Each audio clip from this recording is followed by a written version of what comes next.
वरद लक्ष्मी व्रताची कहाणी. सर्व लोकांचे नेहमी कल्याण करणारे श्री शंकर म्हणजेच भगवान महादेव हे विराजमान झाल्यानंतर सर्व लोकांवरती अनुग्रह करण्याकरता पार्वती प्रश्न विचारते. हे भगवान शंकरा, आपण सर्व लोकांचे स्वामी आहात आणि प्राणीमात्रांच्या कल्याणार्थ रात्रंदिवस झटत आहात. आपण सर्वांमध्ये श्रेष्ठ असून आपले ठिकाणी पातकांचा लेश सुद्धा नाही.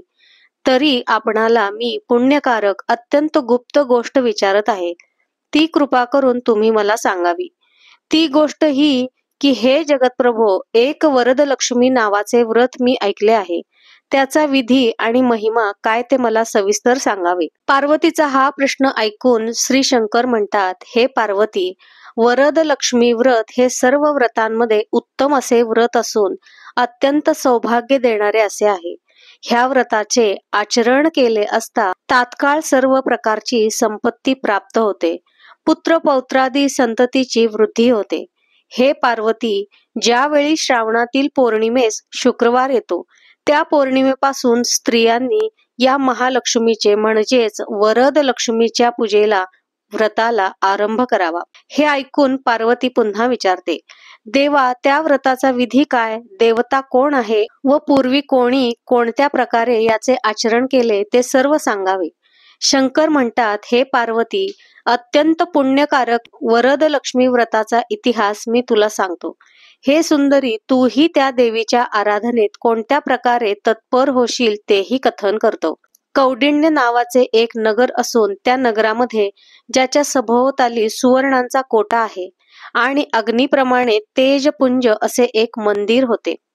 त्या मंदिरामध्ये चारुमती नावाची एक सर्व लोकात प्रख्यात अशी ब्राह्मण स्त्री राहत असे. ही ब्राह्मण पत्नी सतत पतिभक्तीविषयी तत्पर, महापतिव्रता, सासू सासऱ्यांवर अत्यंत प्रेम करणारी अशी होती. तिची कांती चंद्राप्रमाणे असून तिचे भाषण फार मंजूळ होते. तिचे सदा सर्व काळ प्रसन्न चित्त व पवित्र आचरण पाहून प्रत्यक्ष लक्ष्मी तिच्या स्वप्नात आली आणि म्हणाली, हे चारुमती, इकडे ये. वरद लक्ष्मीच्या प्रसादाने तुझे कल्याण असो. तुला मी एक गोष्ट सांगते ती ऐक. ज्यावेळी श्रावणाच्या पौर्णिमेला शुक्रवार येईल त्यावेळी तो दिवस व्यर्थ न घालविता दृढ अंतःकरणाने वरदलक्ष्मी नावाच्या व्रतास आरंभ करावा. चतुर्भुज अशी सोन्याची लक्ष्मीची प्रतिमा करावी. आपले घर स्वच्छ करावे.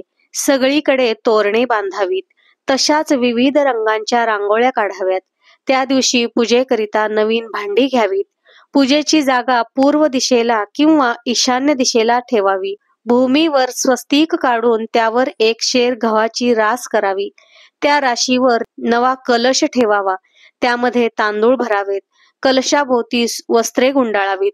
त्या कलशावर अनेक प्रकारची फुले वाहावीत. त्यावर सोने वाहावे. अनेक प्रकारची पत्री वाहून त्यावर ठेवलेल्या पूर्ण पात्रावर वस्त्र पसरावे. हे सुबुद्धे चारुमती, त्या पूर्ण पात्रावर सोन्याची चतुर्भुज लक्ष्मीची प्रतिमा समंत्रक स्थापन करावी. तिची पूजा करावी. पंचामृत स्नान घालावे. देवी सुक्ताने शुद्ध पाण्याचा महाअभिषेक करावा. वस्त्रांदी उपचार अर्पावेत. देवीला अष्टगंध, चंदन, हळद, कुंकू, सौभाग्यद्रव्ये, सुवासिक अत्तरे लावावीत. विविध प्रकारची पत्री अर्पण करावी. ती याप्रमाणे: पिंपळ, वड, बेल, आंबा, डाळिंब, मोगरा, तुळस, कण्हेर, केवडा, चाफा आणि 21 जातींची पाने प्रत्येकी 21 प्रमाणे वाहावीत. मोगरा अत्यंत नाना प्रकारची सुवासिक फुले समर्पित करावी. तसेच सुवासिक धूप, दीप आदी करून इष्टकाम पूर्ण करणाऱ्या द्रव्यांनी महालक्ष्मीचे पूजन करावे. नंतर नैवेद्याकरिता उत्तम प्रकारचा पायस, भोजनाचे भक्ष्य, भोज्य, चौष्य, लेह आदी तसेच युक्त असे 21 अनारसे, वडे, घारगे, मोदक इत्यादींचा मिठाईचा नैवेद्य तयार करून देवीला अर्पित करावा. नैवेद्यास जो पदार्थ दाखवला असेल किंवा अर्पण केला असेल त्यातून 5 देवींच्या पुढे ठेवावेत आणि बाकी प्रसाद म्हणून घरातील सर्व सदस्यांना द्यावा. यथाशक्ती राजोपचार नाना प्रकारचे षोडोपचार करून देवीला सन्मानपूर्वक समर्पण करून शरण जावे. इष्टदेवतेची म्हणजेच आपल्या देवीची प्रार्थना करावी. शक्य अनुसार नृत्य गायन वादन करावे. देवीची स्तोत्रे म्हणावीत, देवीचे मंत्र म्हणावेत. त्याचप्रमाणे देवीसाठी भजने गावीत. हे प्रिय भाषिणी चारुमती, पूर्वी उमा, सरस्वती, सावित्री, इंद्राणी इत्यादींनी हे समृद्धी देणारे व्रत यथासांग केलेले आहे. त्यामुळे त्या मोठ्या अधिकारास पोहोचल्या. त्याचप्रमाणे तू माझे पूजन केले असता मी तुझे सर्व मनोरथ पूर्ण करीन, पाहिजे तो वर देईन. याप्रमाणे वरद लक्ष्मीने चारुमतीस स्वप्न दृष्टांत दिला. त्या असता ती चारुमती म्हणाली, हे वरद लक्ष्मी, हे वर लक्ष्मी, परमेश्वरी, तू सर्व जनांची जननी आहेस. तू पुण्यमूर्ती इथे प्रकट झाली आहेस. तुला मी नमस्कार करते. हे शरणागताचे रक्षण करणाऱ्या, हे जगतपूज्ये, हे श्री विष्णूंच्या वक्षस्थलावर निरंतर वास करणारे, जिला तू एकवार कृपादृष्टीने अवलोकन केलेस ती तत्काळ सर्व संकटांपासून मुक्त झाली, यात शंकाच नाही. मी पूर्वीच्या सहस्रावधी जन्मात काहीतरी पुण्याचा संचय नक्कीच केला असेल, तो असा की ज्यामुळे हरिवल्लभे आज मी तुझे चरणकमल पाहत आहे.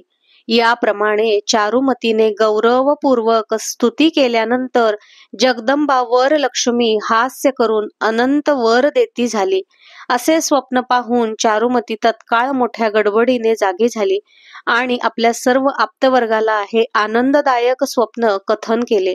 नंतर वरद लक्ष्मीने सांगितल्याप्रमाणे हे व्रत करण्याचा त्या सर्वांनी संकल्प केला आणि श्रावणातील पौर्णिमा शुक्रवारी केव्हा येईल याची मार्ग प्रतीक्षा करत बसले. सुदैवाने लवकरच श्रावणाची पौर्णिमा शुक्रवारी आली.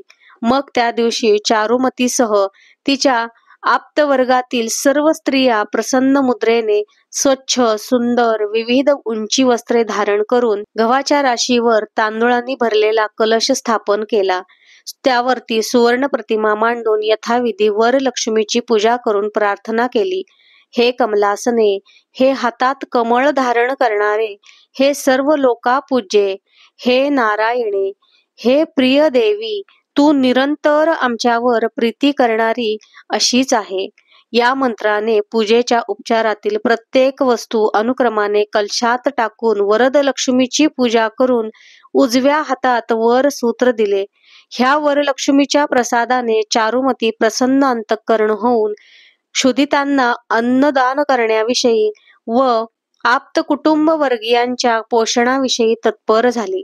नंतर ती त्या दिवसापासून नित्य मंगल वेश धारण करून देवीच्या सन्निध बसू लागली.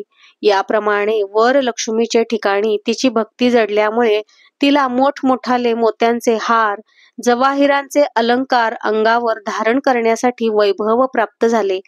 शेवटी तिचे वैभव इतके वाढले की तिला ज्या ज्या ठिकाणी जाण्याचे असेल तेथे ती सोबत हत्ती, घोडे, रथ यांनी युक्त अशा मोठ्या थाटाने जाऊ लागली.